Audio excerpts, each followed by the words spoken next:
மகா சங்கடகர சதுர்த்தி வரும் செவ்வாய்க்கிழமை ஆகஸ்ட் 12ஆம் தேதி. இன்றைய நாளில் மறந்தும் கூட இந்த ஒரு தவறை மட்டும் செய்து விடாதீர்கள். அது என்ன?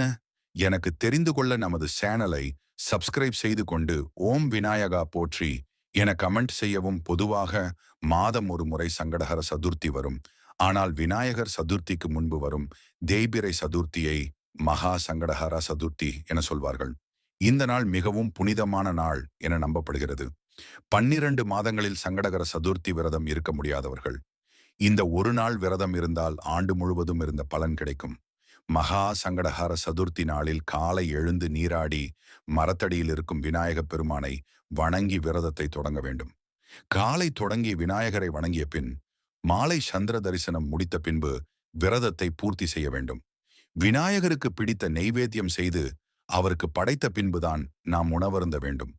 அன்றைய நாளில் மறந்தும் கூட அசைவம் உண்ணக்கூடாது. மது புகை பழக்கம் போன்றவையும் இருக்கக்கூடாது. அன்றைய நாளில் கணவன் மனைவி சேர்தல் கூடாது. கெட்ட வார்த்தைகள் சொல்லி பிறரை புண்படுத்துதல் கூடாது. இதை தவிர்த்து விநாயகரை வழிபட்டால் துன்பத்தை நீக்கி இன்பத்தை அளிப்பார். விக்னேஸ்வரன் ஓம் கணநாதாய நம ஓம் நமக.